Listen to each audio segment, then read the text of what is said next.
لا يتكلم أحد بموت رسول الله إلا ضربته. جئتك أؤمن بالله وبرسوله وبما جئت به. قد أعذرت إليكم وأعذرتموني.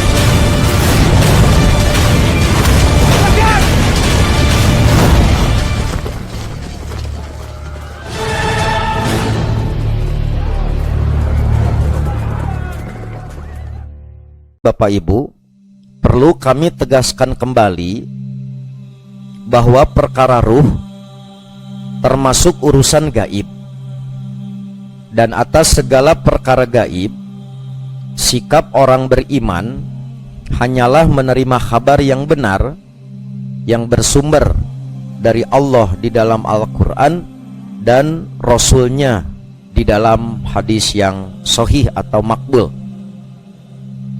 Sebagai pijakan, misalkan Imam Ahmad meriwayatkan dari Ibnu Mas'ud yang mengatakan bahwa ketika ia sedang berjalan mengiringi Rasulullah Shallallahu Alaihi Wasallam di sebuah lahan pertanian di Madinah, yang saat itu Rasulullah berjalan menggunakan pelepah korma sebagai tongkat beliau. Maka bersuaklah beliau dengan sejumlah orang dari kalangan orang-orang Yahudi. Sebagian dari mereka mengatakan kepada sebagian yang lain, tanyailah dia oleh kalian tentang roh. Sedangkan sebagian lainnya mengatakan, janganlah kalian bertanya kepadanya. Akhirnya mereka bertanya kepada Nabi tentang roh. Untuk itu mereka berkata, hai Muhammad, apakah ruh itu? Saat itu Nabi masih tetap bertopang pada pelepah kurmanya seraya berdiri. Waktu itu Ibnu Mas'ud yang menyertai beliau merasa yakin bahwa saat itu Nabi sedang menerima wahyu. Karena itulah maka setelah itu Nabi membacakan firman Allah Subhanahu wa ta'ala yang baru diturunkan, yaitu surat Al-Isra ayat 85. Wa yas'alunaka 'anir ruh, dan mereka bertanya kepadamu tentang roh. Qul ar-ruh min amri rabbi, katakanlah olehmu Muhammad, roh itu termasuk urusan Tuhanku. Wa ma utitum min ilmi illa qalila, dan tidaklah kalian diberi pengetahuan melainkan sedikit. Berkenaan dengan ayat ini, yaitu qulir ruh min amri rabbi, menurut Imam Ibnu Katsir menunjukkan bahwa hanya Allah sajalah yang mengetahuinya. Dan hal itu termasuk sesuatu yang sengaja hanya diketahui olehnya, tidak untuk kalian. Untuk itulah kata Imam Ibnu Katsir, dalam firman selanjutnya disebutkan wa ma utitum minal ilmi illa qalila, dan tidaklah kalian diberi pengetahuan melainkan sedikit. Kata Imam Ibnu Katsir, yakni apa yang diperlihatkan oleh Allah kepada kalian dari pengetahuannya tiada lain hanyalah sedikit saja. Karena sesungguhnya tiada seorang pun yang menguasai sesuatu dari pengetahuannya melainkan menurut apa yang dikehendakinya. Maha suci lagi maha tinggi Dia.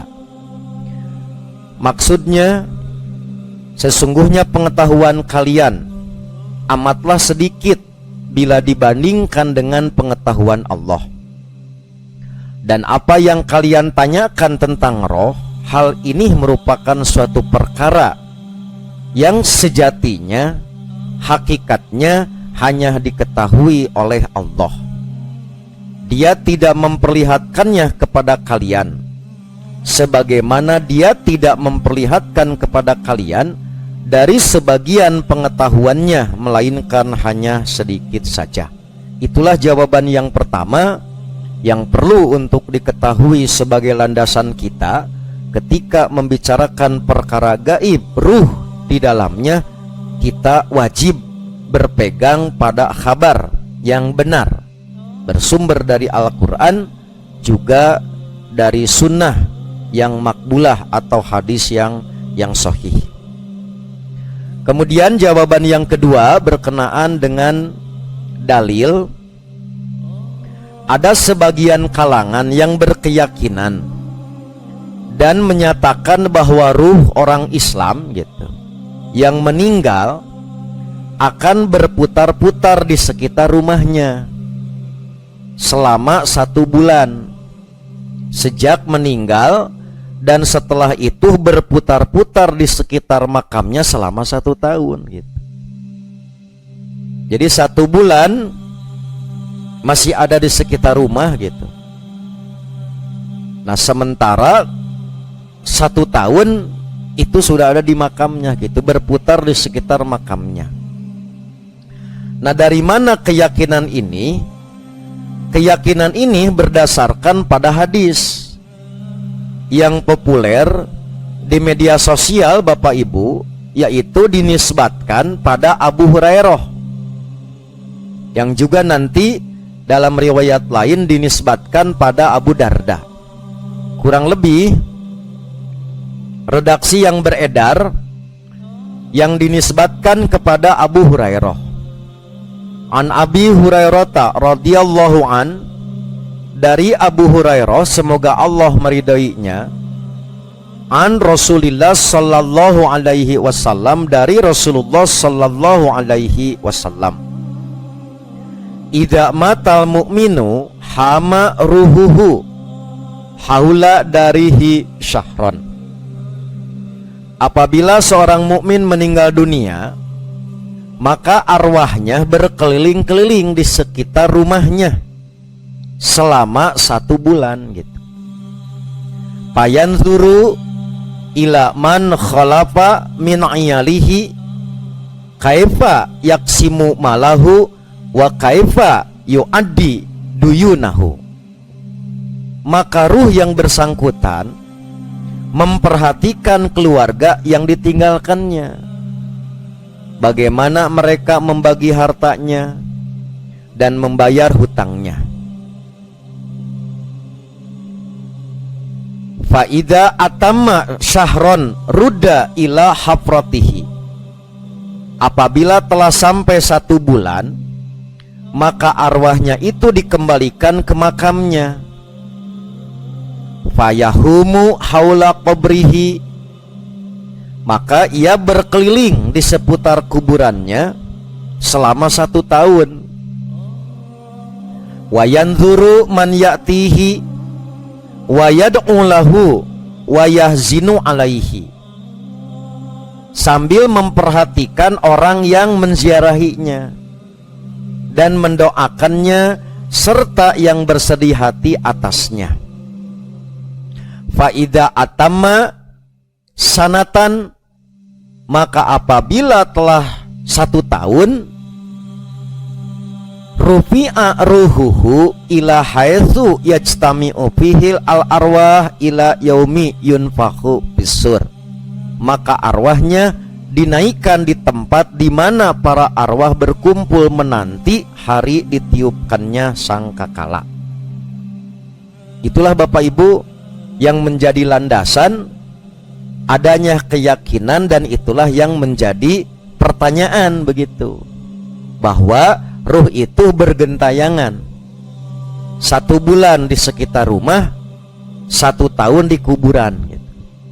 Itu diantara hadis yang populer ya di media sosial yang dinisbatkan kepada Abu Hurairah. Nah, sejauh pengetahuan kami Bapak Ibu, hadis ini beredar tanpa bersanad. Itu ya, saya ulangi.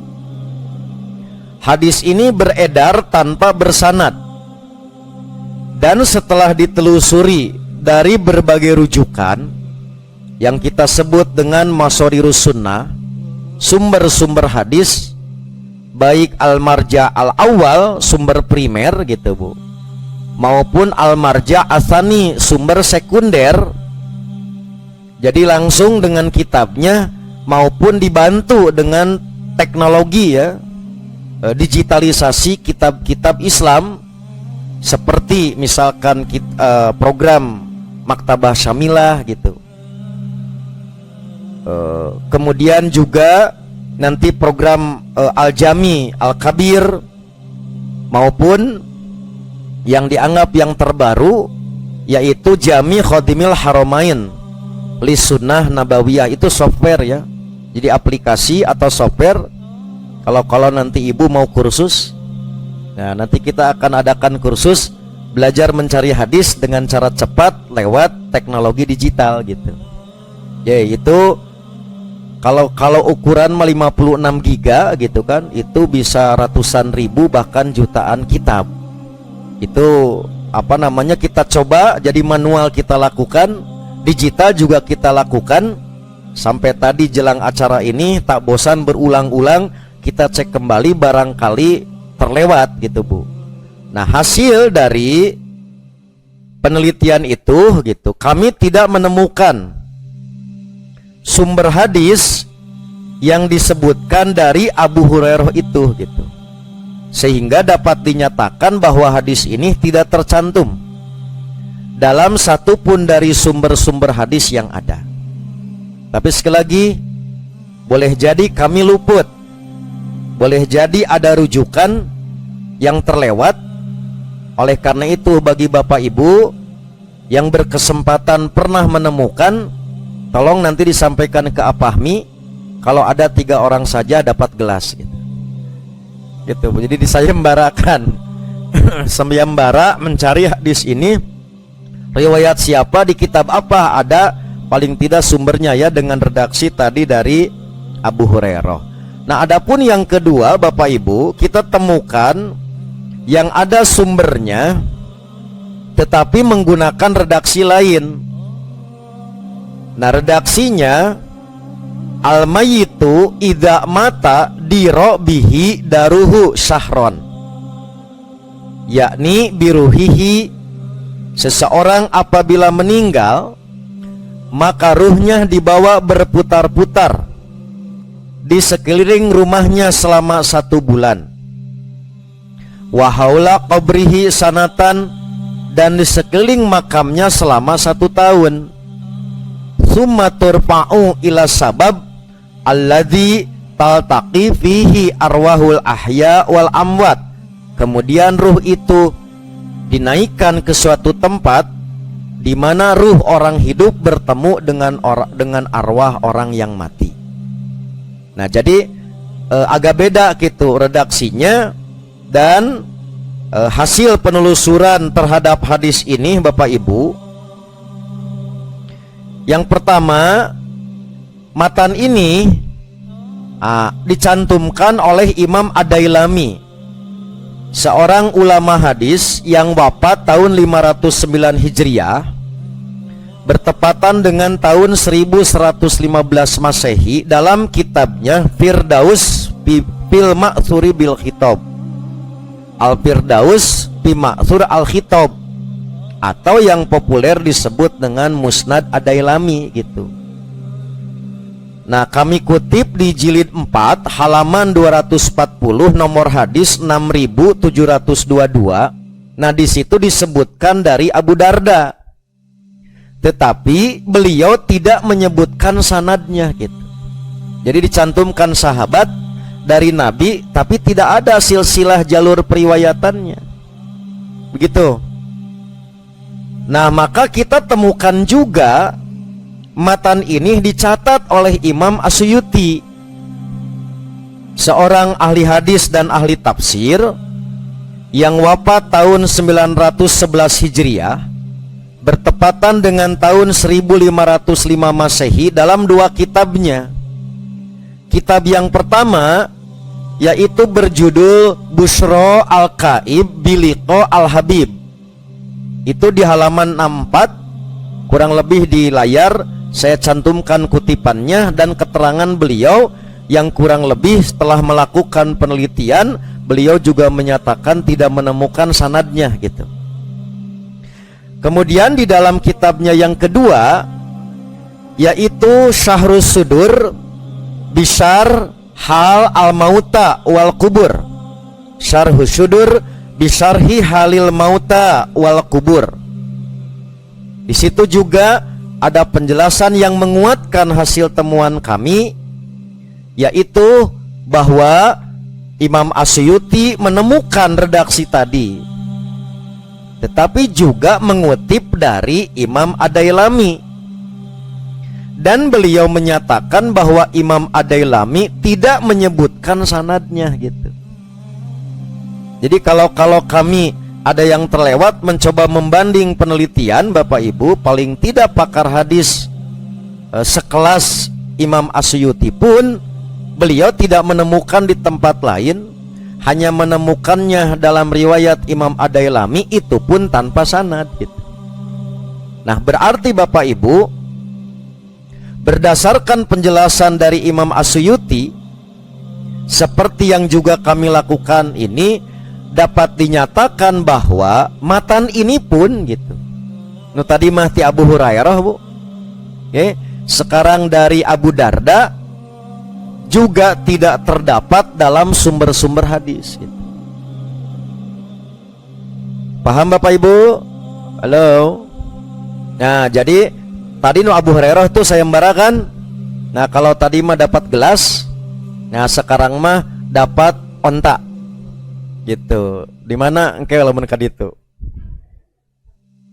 sudah ya. Jadi inilah yang menjadi dasar keyakinan ruh bergentayangan gitu ya. Tetapi sekali lagi kami tidak menemukan sumbernya, tetapi beredar begitu saja gitu.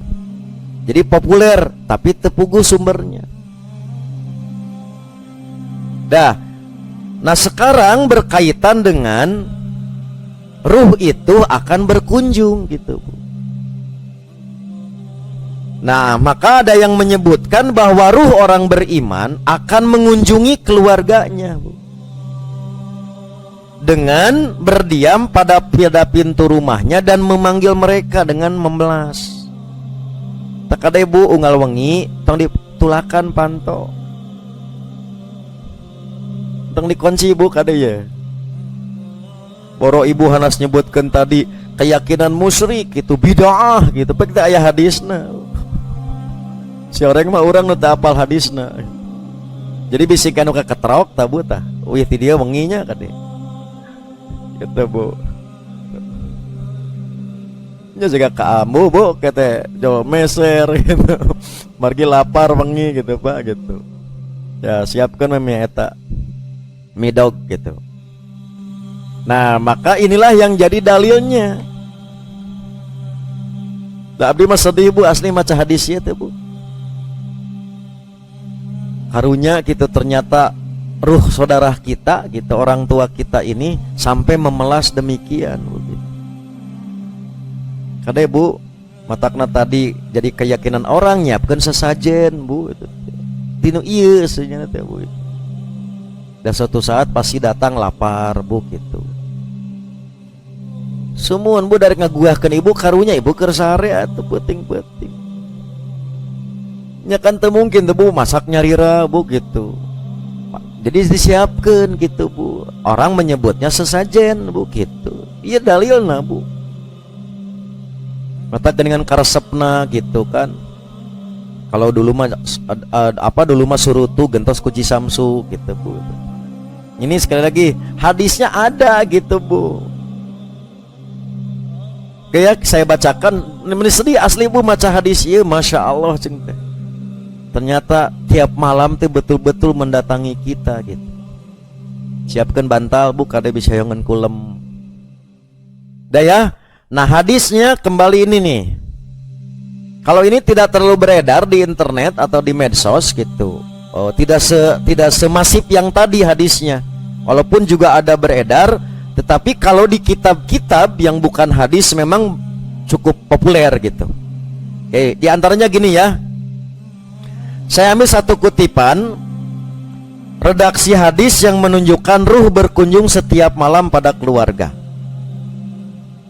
Saya kutip apa adanya karena langsung di kitabnya itu waqala sallallahu alaihi wasallam tanpa disebut sahabatnya. Inna arwahal mu'min ya'tuna fi kulli lailatin ila sama'i dunya. Sesungguhnya ruh-ruh orang mukmin datang setiap malam pada langit dunia. Wa yaqifuna bihidai buyutihim, dan mereka berdiri di depan pintu-pintu rumah mereka.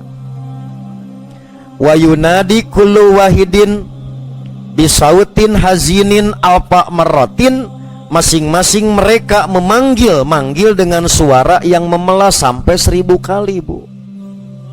Teu dibuka wae menik kitu cenah ka abi teh gitu. Udah ya Bu ya. Jadi memanggil dengan memelas sampai 1000 kali. Nah, di antara seruannya begitu. Ya ahli wa aqribi wa waladi. Wahai istriku, kalau yang sudah wafatnya itu adalah suaminya. Begitu. Kalau sekarang yang sudah meninggal itu istrinya, berarti memanggil wahai suamiku, wahai kerabatku, wahai anakku, ya man sakanu buyutana, wahai orang-orang yang mendiami rumah-rumah kami, walabisu siabana, mengenakan baju-baju kami, waqtasamu amwalana, dan membagikan harta-harta kami. Hal minkum min ahadin yadhkuruna wa yufakiruna bi gurbatina wa nahnu fi sijnin tawilin wa hisnin syadidin. Adakah seorang pun di antara kalian yang mengingat dan memikirkan kami dalam keterasingan kami? Mikir careuah we cecelebekan gitu. Sementara kami berada dalam tempat tahanan yang panjang dan benteng yang kuat gitu. Kami berada di tempat keterasingan. Ari aranjeun nyicingan imah kami, baju kami dipake, gembul dahar nu dahar kami. Sementara kami dalam kondisi keterasingan di tempat yang demikian berat gitu, Bu. Muncul orang mah halo gitu, Bu. Ayo no, ingat ke kami gitu. Ya mungkin tadi teh, Bu, sehari 2 hari mah, tapi kersok emot teh ka sepuh urang teh keur di mana, ena teh katara sedih we wungku. Itu sampai seperti itu, Bu, memelasnya itu. Nah, kemudian farhamuna yarhamukumullah, sayangilah kami, niscaya Allah akan menyayangi kalian. Wala tabkhulu alaina qabla an yasiru misluna, jangan kalian kikir kepada kami sebelum kalian menjadi seperti kami. Nah, dalam riwayat lain disebutkan jangan kikir teh buci atuh ngadoakeun ka kami. Begitu, istighfar untuk kami, bahkan bersodakohlah untuk kami gitu. Itu yang saya katakan tadi sebagai dalil tadi sesajen gitu, disiapkan tadi makanan gitu. Itu maksudnya dalam hadis ini jelas dengan bahasana jangan sampai bakhil sebelum kalian nanti seperti kami gitu. Ya ibadallah, wahai hamba Allah, innal fadla alladzi fi aidikum kana fi aidina, sesungguhnya keutamaan yang berada di tangan kalian sekarang adalah keutamaan yang sebelumnya milik kami gitu. Wa kunna la nunfiqu minhu fi sabilillah, sementara dulu kami ketika hidup kami tidak menginfakkan harta itu di jalan Allah. Wa hisabuhu wa baluhu alaina wal manfaatu li ghairina, maka kami tidak menafkahkan di jalan Allah, maka pertanggungjawaban harta itu, kemudian tadi siksaan akibat harta itu ditimpakan atas kami, sementara manfaatnya dirasakan oleh orang lain. Maka fa in lam tasrib ay arwah bisyai'in fayansoripuna bil hasrah wal hirman, maka jika ruh mana saja tidak pergi dengan sesuatu yang bermanfaat, niscaya ia akan pergi dengan duka cita dan nasib buruk gitu. Jadi tolong kami antar untuk pergi kembali ke dunia ruh kami gitu, dengan sesuatu yang menjadi manfaat bagi kami. Kami mere manfaat kabatur ari kamina kalakah jadi berat dihisab gitu. Sebab dulu kami tidak berinfak fisabilillah, sok sekarang tong bahil gitu, bantu kami gitu. Bantu ku doa, bantu ku istighfar. Ya itulah yang dasar Bu gitu. Adanya tadi sesaji, adanya tadi bacaan-bacaan gitu Bu. 7 hari gitu Bu itu. Jadi aya dalilna Bu. Urang jo nyebutkeun ti Hindu itu teh. Gagabah teuing. Tegableg ginten-ginten. Itu tuh keyakinan ti Hindu, bukan budaya hadisna. Halo, buru mak siapkan. Nah, sekali deh Bu, saya sangat sedih memang membaca hadis ini gitu.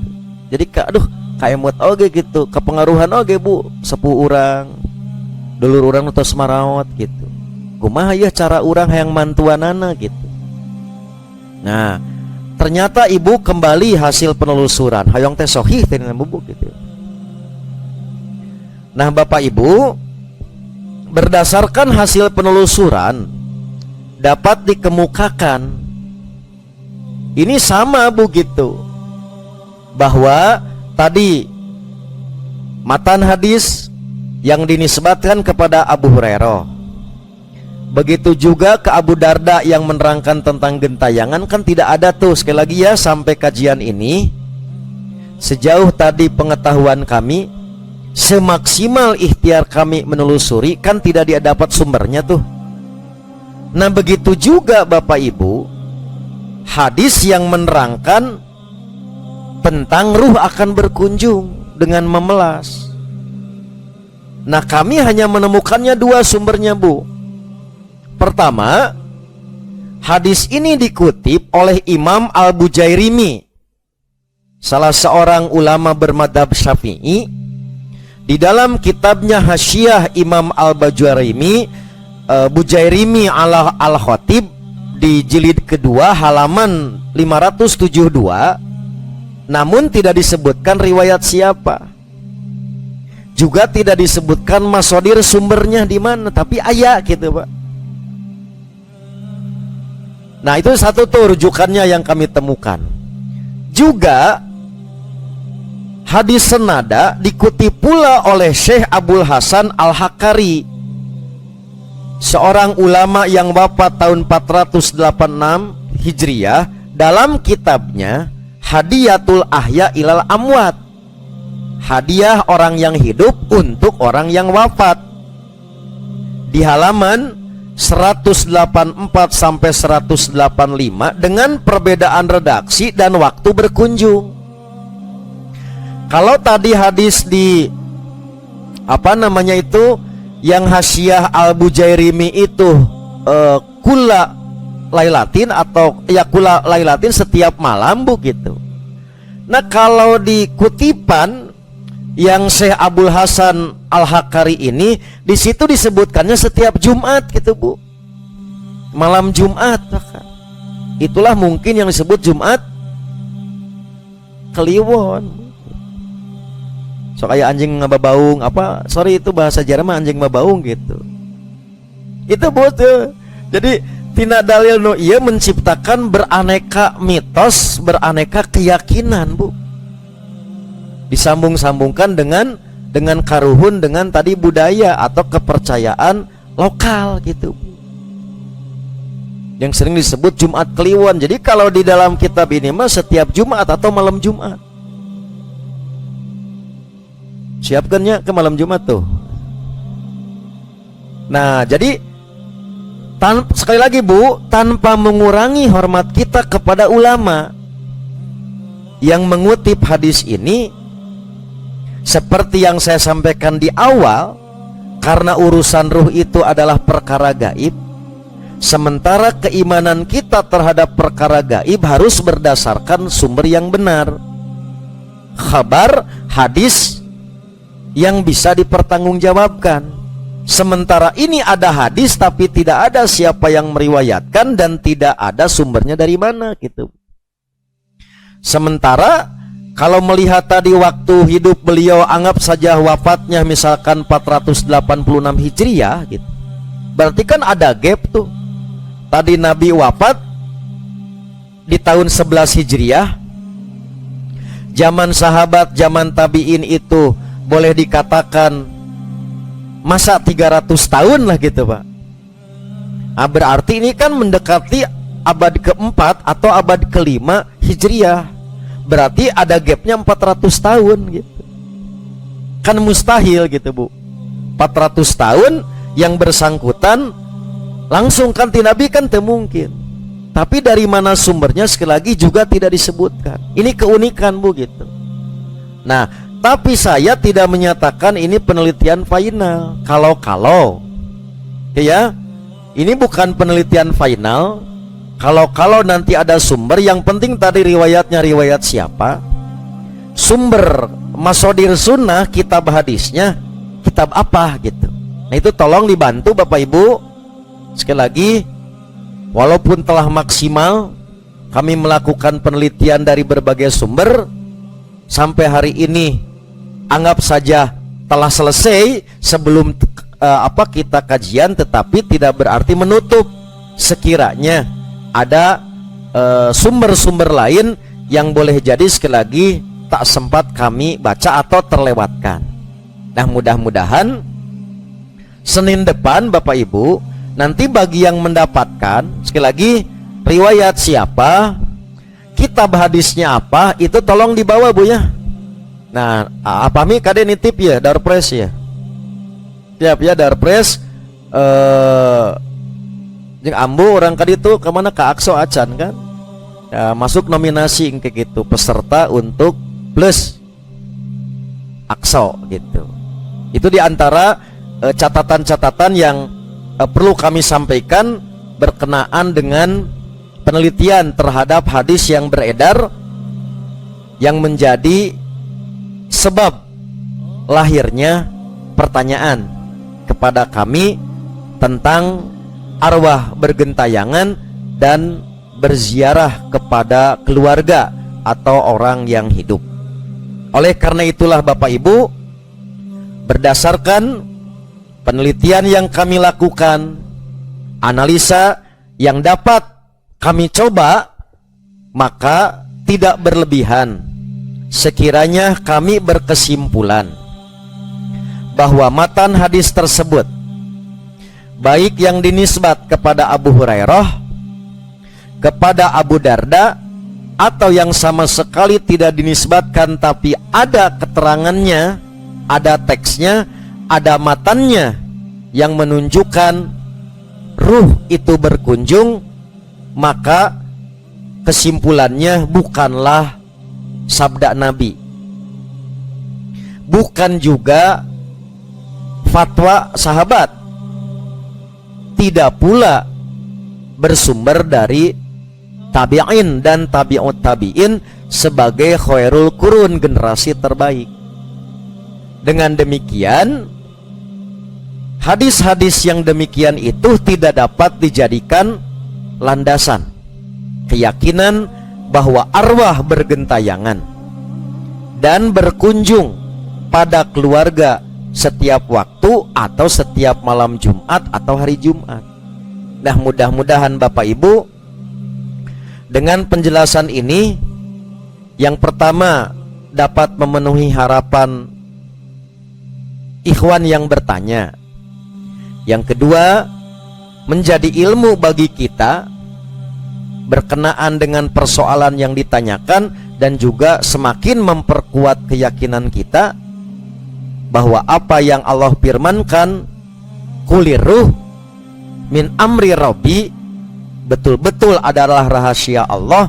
Dan ketika kita ingin menetapkan termasuk tempatnya mau di mana, kemana saja berkelana ketika telah lepas dari tubuh manusia sebelum dikembalikan ke jasad baru nanti di alam barzah atau di alam mahsyar, maka harus berdasarkan dalil yang dapat dipertanggungjawabkan, hadis yang makbul. Saya kira demikian sebagai jawaban untuk disampaikan. Selanjutnya saya terangkan kepada Apahmi untuk mengelola baik pertanyaan dari yang hadir berkenaan dengan masalah terkait atau masalah yang lain, begitu juga dari Bapak Ibu di rumah melalui layanan live streaming. Nanti insya Allah Apahmi akan menjawab. Aqulu qouli hadza wa astagfirullah li wa lakum.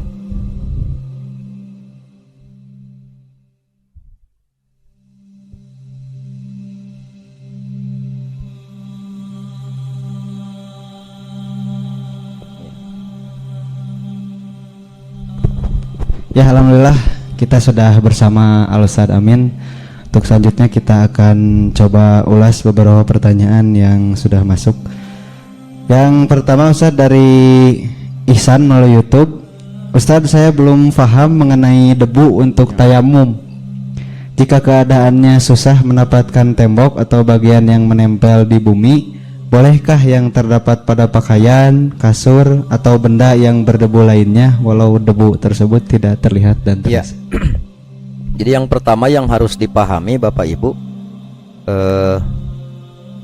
bahwa yang namanya tayamum dengan debu begitu, itu sebagai pengganti wudu karena tidak ada air, atau karena sebab yang membolehkan diganti tayamum walaupun ada air.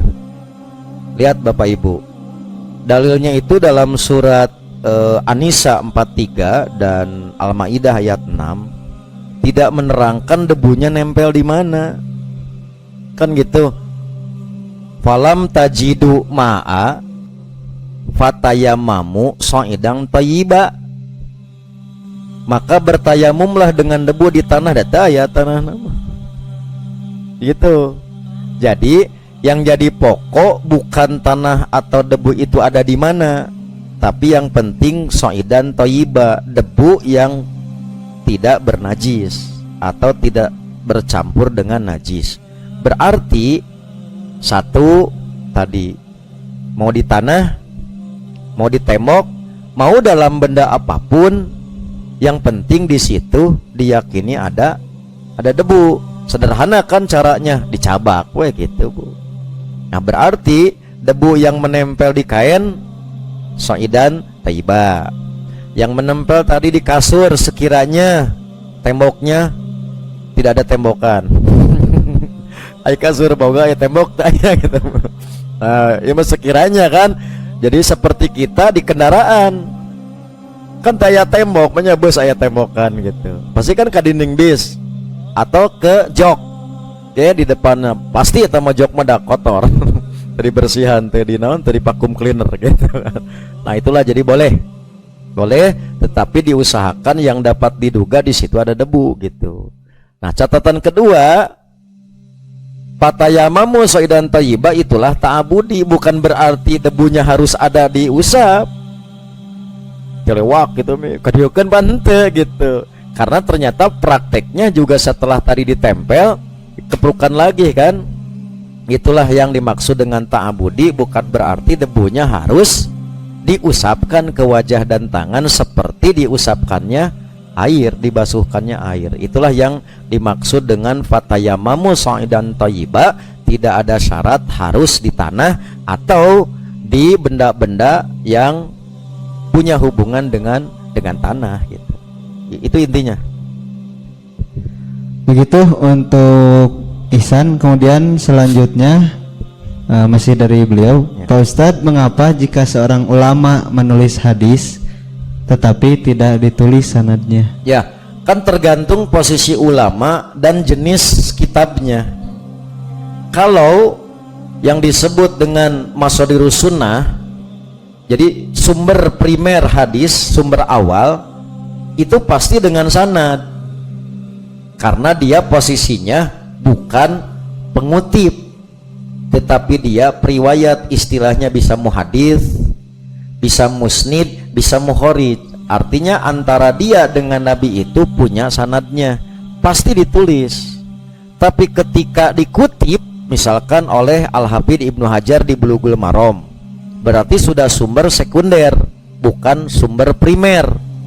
Tergantung kepentingan dari ulama untuk apa ditiadakan, misalkan lil ikhtisar, meringkas, sehingga sanadnya tidak dicantumkan. Kedua, ada kalanya ulama tersebut tidak menemukan sanadnya, umumnya menggunakan bahasa ruwiyah sebagai bentuk kehati-hatian atau keapikan. Ruwiyah diriwayatkan dari. Nah itu diantara contoh. Jadi selalu ada kalau sumber hadisnya itu pasti dicantumkan kalau sumbernya itu mashadirul hadis atau mashadirul sunnah. Dari mulai tadi istilah jenis al-jami, jenis musnad, jenis musonab, jenis sunan, jenis mu'jam gitu. Itu pasti semua ada sanad. Andai kata tidak, berarti sudah kutipan atau tidak ditemukan. Nah dalam kerangka yang tadi, sejauh pengetahuan kami itu tidak menemukan. Nah kebiasaan para ahli fikih itu ruwiyah atau yurwa diriwayatkan. Kalau yang tadi langsung disebut sahabat tetapi tidak ada sumber. Itu jadi sekali lagi tergantung siapa ulamanya, kemudian dalam kitab apa ulama tersebut. Tentu ada tujuan dan kondisi yang belum tentu sama antar satu ulama dengan ulama yang lain. Begitu ya.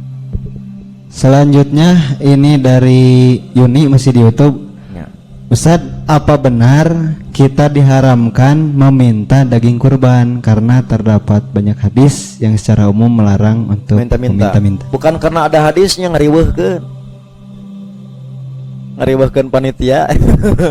Kamu lamun stokna saeutik gitu kan. Nah, jadi gini, lihat, meminta-minta diterangkan tadi apa, kecaman meminta-minta itu kalau dalam keadaan yang tidak terpaksa, tidak membutuhkan, padahal dia masih mampu untuk ikhtiar. Itu yang berkenaan dengan urusan apa? Kasab. Makanya Nabi menyebut inna atyabal mar'i, inna atyaba kasbil mar'i, bahwa kasab yang terbaik yang dilakukan oleh seseorang itu al-amal biyadihi gitu, yaitu bekerja dengan tangannya sendiri. Nah itu yang dimaksud.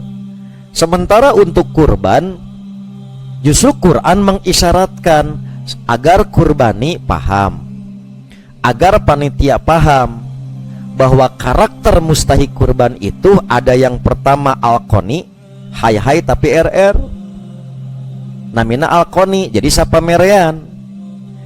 Yang kedua ada yang al-mu'tar. Al-mu'tar mah wani menta.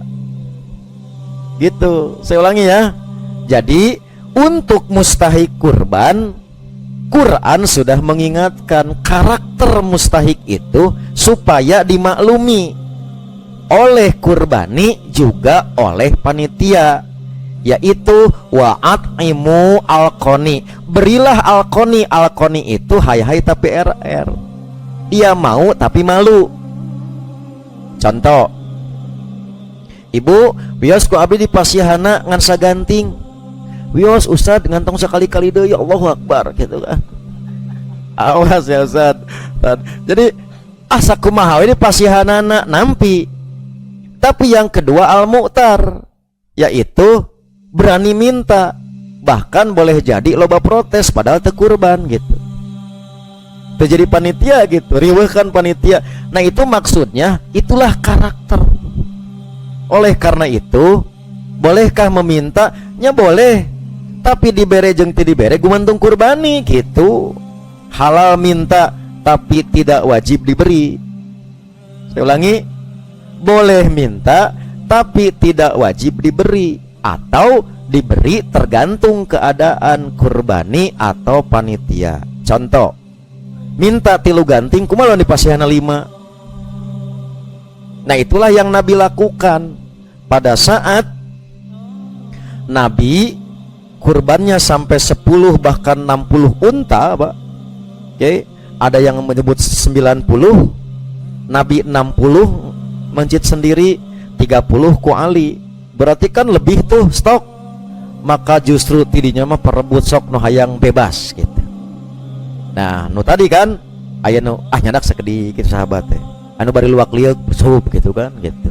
Nah, itulah di antara karakter. Jadi boleh-boleh, tapi tergantung nanti berapa yang akan dikasih atau tidak dikasih, maka tergantung kurbani dan panitia.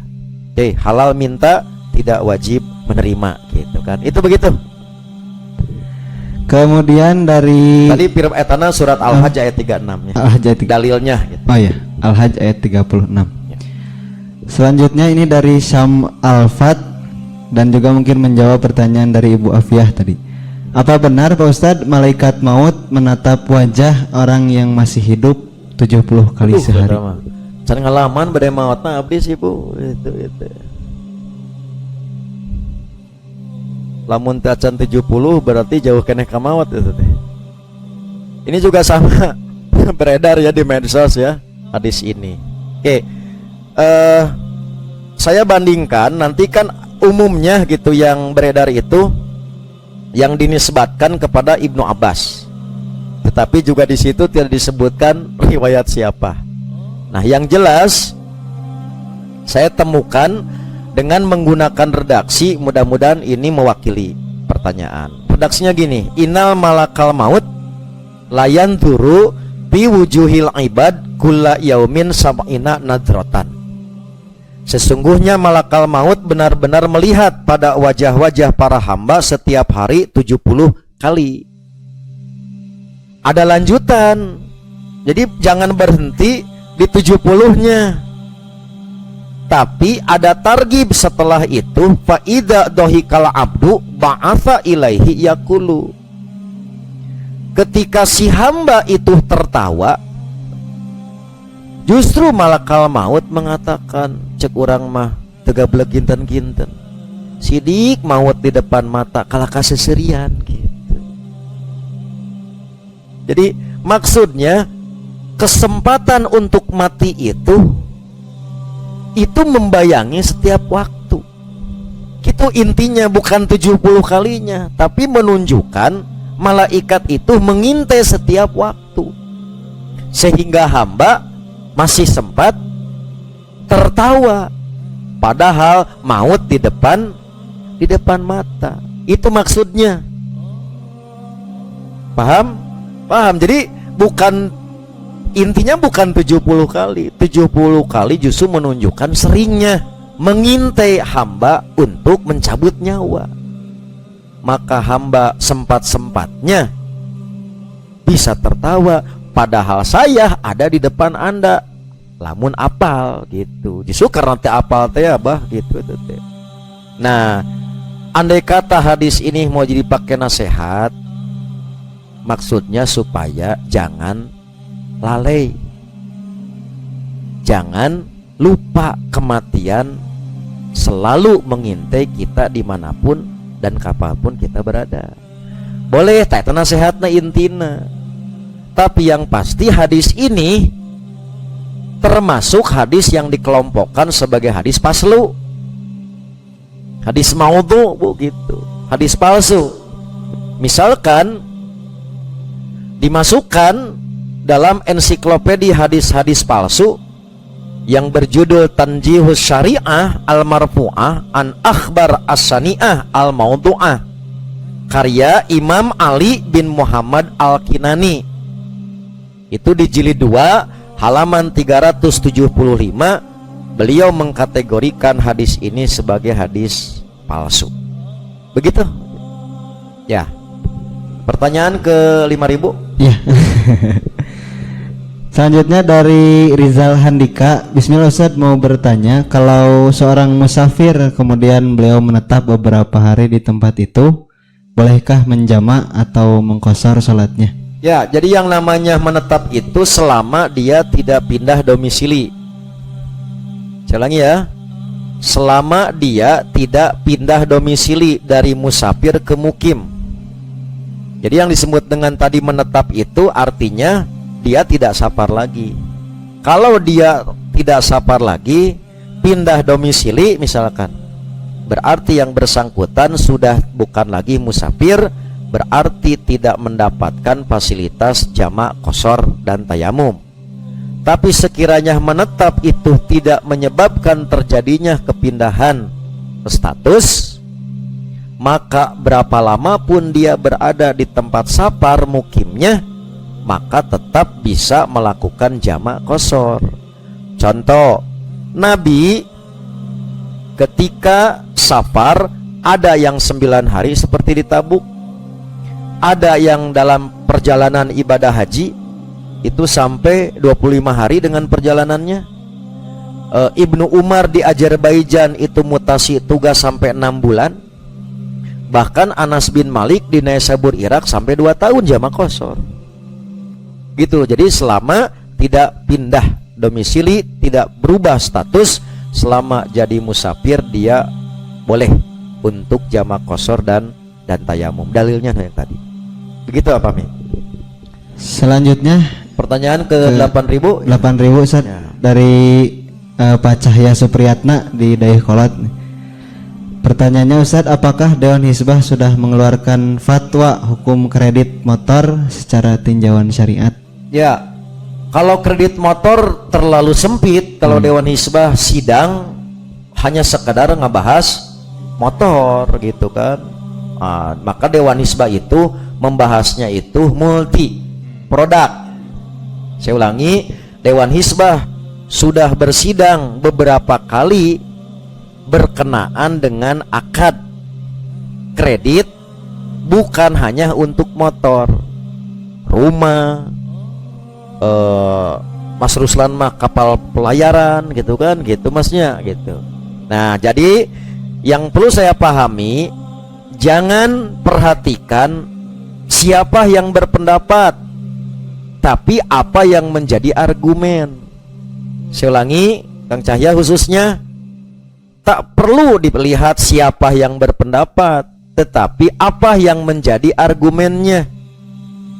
Nah, pada dasarnya keputusannya itu jual beli kredit bade motor bade naon wae, pada dasarnya adalah boleh karena jual beli. Antara harga cash dengan harga kredit berbeda nggak ada masalah karena tidak ada dalil yang melarang. Yang tidak boleh itu ari judulna jual beli kredit, ari praktekna modusna pinjam uang. Maka itulah yang dilarang, yaitu adanya riba dari pinjam meminjam, bukan urusan jual beli kreditnya. Maka jual beli kredit pasti semuanya sepakat boleh. Yang tidak boleh itu justru pinjam meminjam uang ada bunga atau ada riba. Itulah yang dimaksud oleh Dewan Hizbah. Sekali lagi, mau KPR, mau mobil, mau motor, keputusannya sudah berulang kali dilaksanakan sidang, tinggal tinggal dicek prakteknya apakah betul jual beli kredit atau sebetulnya pinjam meminjam uang atas dasar riba. Itulah yang tidak boleh. Begitu ya. Kemudian selanjutnya dari siapa ini, tidak ada namanya Ya, Nonem. ya, Nonem. Ustadz, maaf di luar tema, kaki saya sedang sakit jadi tidak bisa duduk iftiros. Apakah masih boleh melakukan sholat sunnah seperti rawatib dengan duduknya yang hanya mampu tawaruk? Ya, jadi karena gini, kaifiat duduk itu hanya ada iftiros dan tawaruk. Ketika tidak bisa iftiros, tawaruk itu bukan mengganti syariat iftiros, maka lakukanlah menurut yang kita mampu. Contoh, Nabi kalau sedang sakit duduknya itu bersila, Pak. Saya ulangi ya. Jadi Nabi itu merabi'an, sila, duduknya itu silang justru. Berarti tidak diharuskan harus iftiros, mana yang paling mungkin, karena pada dasarnya syariat yang harus dilakukannya adalah iftiros. Ketika tidak, berarti bukan diganti oleh tawaruk, tapi mana yang bisa dilakukan. Nabi pernah dengan cara duduknya bersila, karena Nabi tidak bisa gitu untuk duduk dengan cara yang lain. Misalkan dengan iftiros tidak bisa, tawaruk tidak bisa, nah, yang pasti pakai kaki gitu. Tapi aku pakai kaki. Nah, jadi sekali lagi boleh. Itulah dalilnya. Idza amartukum bi amrin fa'tu minhu mastata'tum. Apabila diperintah untuk melakukan satu ketentuan agama, maka lakukan menurut kemampuan. Begitu? Cukup? Oh, ikut. Yang tadi gimana? Yang dari hadir? Jadi 2 pertanyaan. Katanya yang pertama, apakah tentang soal kubur, apakah yang ditanya itu jasad kita atau beserta dengan ruhnya, begitu bukan? Ya, Ya, begitu. betul. Lihat, kata Nabi, seseorang yang dikubur itu akan dihisab. Satu, dari najis. Begitu dia tidak bersih dari najis, disiksa. Terus nu teu bayar zakat, Bu, tidak bayar zakat, maka dia akan ditemani oleh ular yang besar sampai ular itu ngabelit, terdengar suara tulangnya remuk. Kemudian kuburnya menyempit bagi orang yang melakukan namimah adu domba. Begitu juga ditekan sampai menjerit dan potong. Hanya yang mendengar adalah binatang. Jin dan manusia tidak mendengar. Pertanyaan anak, terdengar tulang potong mau lamun teu make jasa? Saya ulangi, kalau tanpa jasad, apakah terdengar gitu suara tulang potong? Moal kan itulah dalil, berarti ada jasadnya. Itulah yang disebut alam barzah, di mana ruh dikembalikan kepada jasad untuk soal kubur. 2. 6 solihan, tidur. Maka orang yang beriman setelahnya menjawab benar, dia akan ditidurkan sampai nanti dibangunkan. Maka orang yang kafir atau fasik disiksa terus-terusan sampai nanti dihentikan dulu sebelum nanti hari kiamat. Maka apalah artinya siksaan kalau ternyata tanpa jasad gitu. Jasad nu mana? Entong mikirkeun jasad nu ieu. Karena bukan di kuburan tapi alam kubur, namanya alam barzah. Itulah yang perlu diketahui, bukan di kuburan tapi di alam kubur. Berarti bukan fisik ini yang dibawa oleh Allah kuasa membuat lagi. Insya Allah mal pahili mual. Itu yang pertama tuh ya. Jadi dengan jasad, karena dalilnya jelas menunjukkan adanya kerusakan jasad pada saat siksa kubur gitu. Kemudian yang kedua, ketika roh dicabut, katanya roh tersebut langsung ditahan oleh Allah, jadi tidak ada istilah bergentayangan. Ya, itulah yang kemarin kita bahas, menjawab pertanyaan yang kemarin, bahwa orang yang wafat dan orang yang tidur ruhnya sama-sama ditahan oleh Allah. Orang yang tadi bangun lagi ruhnya dikembalikan gitu. Orang yang wafat tidak dikembalikan. Itulah dalil. Andai kata hadis-hadis yang kita bahas sahih, paling tidak bertentangan dengan dalil bahwa ruh itu tidak dikembalikan ke dunia. Sementara hadis yang tadi tembuskan ke dunia lagi. Ya, itulah dalil diantara yang paling benar menunjukkan di mana posisi ruh saat dicabut nyawa dari seseorang. Pada dasarnya ada dalam kekuasaan Allah. Allah lah nanti yang melepas kemana, tapi semuanya bukan di alam dunia, alam barzah. Nanti saling berkunjung antara ruhnya. Di hadisnya disebutkan, perbaguslah kain kapan kamu, karena mereka akan saling berkunjung antara ruh itu di alam barzah menggunakan kapan-kapannya gitu. Itu juga nguatan dalil dengan jasad, karena kain kapan ditempelkan di ruh tanpa jasad atau merosot gitu. Begitu ya. Ya, saya kira demikian Bapak Ibu yang dapat disampaikan. Mudah-mudahan menjadi tambahan ilmu yang bermanfaat. Insya Allah kita akan bertemu kembali di pekan depan, tentu dengan tema yang lain, terutama menjawab pertanyaan sekiranya ada pertanyaan yang belum sempat terjawab. Akhirnya saya mohon pamit. Aqulu qouli hadza wa astaghfirullah li wa lakum. Wassalamualaikum warahmatullahi wabarakatuh.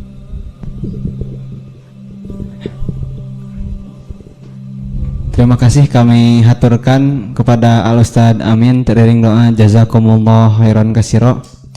Mudah-mudahan jadi tambahan ilmu yang bermanfaat bagi kita semua.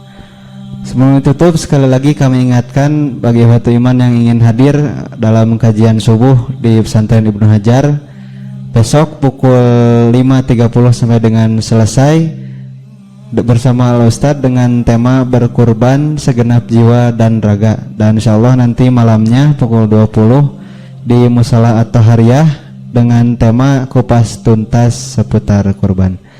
Itu saja mungkin yang dapat disampaikan pada kesempatan malam kali ini. Mohon maaf atas segala kekurangan. Insyaallah kita akan bertemu kembali di pertemuan yang akan datang. Aku qouli hadza wa astaghfirullah li wa lakum. Wassalamualaikum warahmatullahi wabarakatuh.